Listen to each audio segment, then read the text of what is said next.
Previously, with Division 4 almost completely wiped out, Makima ordered Denji and Power to be trained by Kishabe, the strongest devil hunter, to prepare for war.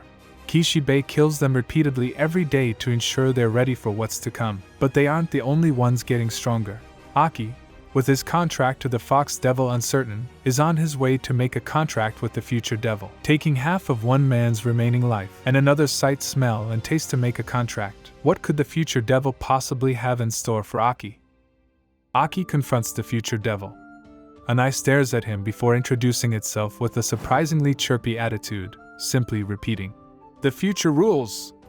The future devil tries to get Aki to join him in his chance, but Aki bluntly says he's here to make a contract. Future devil scolds Aki for his attitude, before asking to see his future by putting Aki's head in his stomach. Aki puts the head in the future devil's hole, and after a bit of squirming, the future devil laughs and says he's going to live in Aki's right eye. That's the only condition to use the future devil's power. The reason being, Aki will die in such an awesome way that the future devil wants to be there to see it.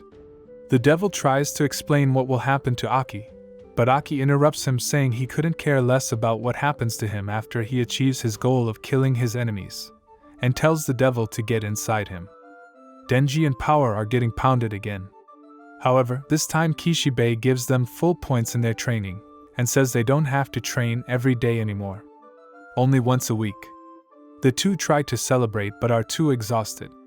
Kishabe then explains that tomorrow they will use some real combat instead.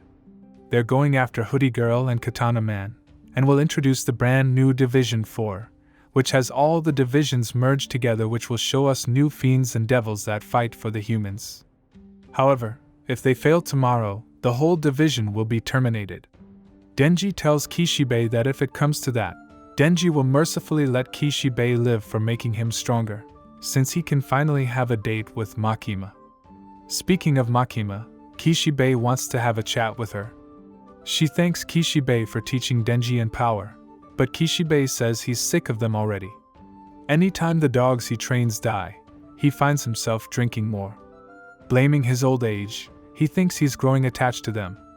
Kishabe gets to the point. The public safety aren't dumb. He assumes Makima knew about the ambush that was planned the other day and did nothing to stop it. He explains that he doesn't care what shady antics Makima gets up to, as long as she's still on the human side. If not, Kishabe will be forced to kill her.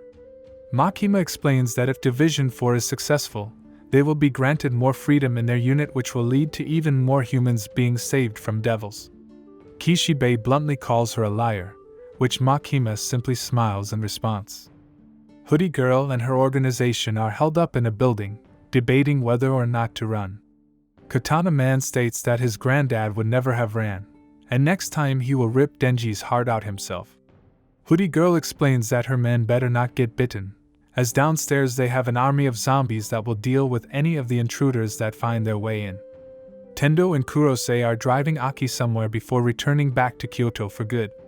Kurose asks Aki if he seriously believes he can kill the gun devil, the devil who's killed millions of people already. Kurose admits that they joined public safety because of the gun devil too, but would never dream of actually hunting it.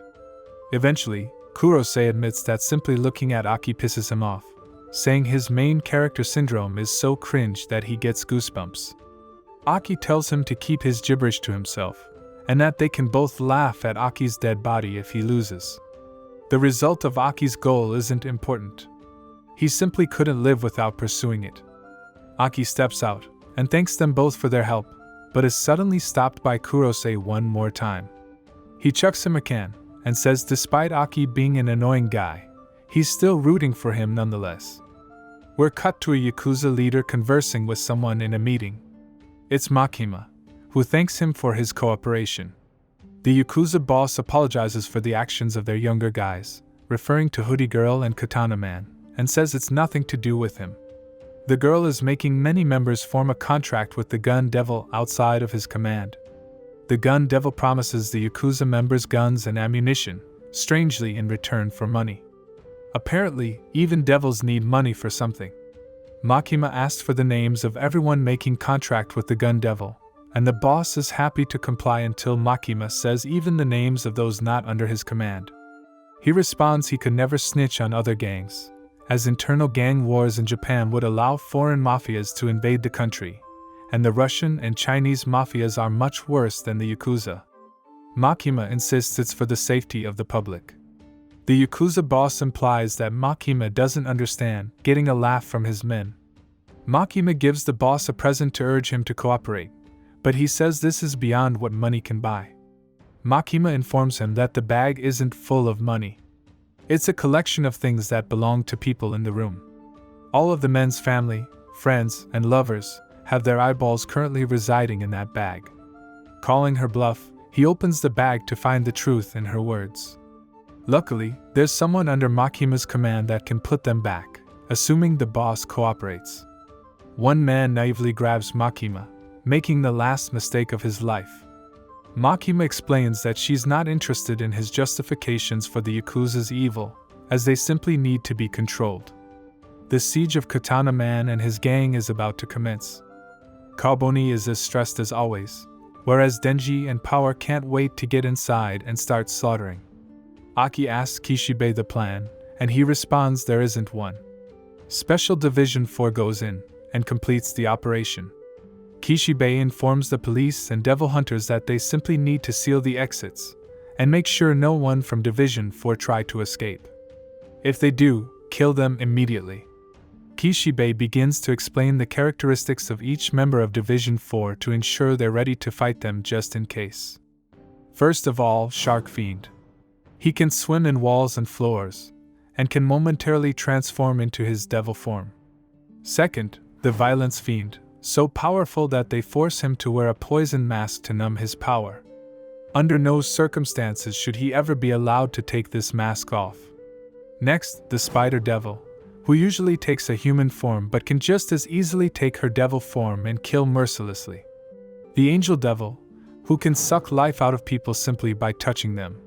While Division 4 make easy work of these zombies, Angel Devil asks for a handkerchief to wipe the blood off her shoe, and Aki passes it to her unfazed at the possibility of losing some of his life. Blocking the bullets of a man who shoots at them, she complains about the pain before Aki finishes the man off. Aki tells Power and Denji to let the fiends handle the zombie, while they go for Hoodie Girl and Katana Man. While they don't know where they are, they'll split up and search for them. Stepping onto the 4th floor, Aki somehow manages to dodge a literal bullet and uppercuts this man into heaven. He's then ambushed, before all men suffer nosebleeds and collapse to the ground. Makima seems to be very pleased with herself. Aki climbs some stairs, before confronting Hoodie Girl, and before even being allowed to speak, she summons her snake devil and commands it to spit something out. It turns out to be the ghost devil that it swallowed from Himino, and is now under her control. She also suffers a nosebleed like the others, but doesn't seem to fall. Aki battles the ghost devil, and even Hoodie Girl compliments his improvement in combat. Future Devil reminds Aki that he can peek into the future, but Aki continues to battle as normal. Eventually, Aki is overwhelmed and the ghost devil is ordered to strangle Aki to death. Seemingly out of options, Aki is choked and begins to lose consciousness, before our episode suddenly ends. The next episode, the finale, is set up to be an absolute banger. If you're as excited as I am, make sure to subscribe so you don't miss it. That's all for this one, Kings. I'll see you all very soon.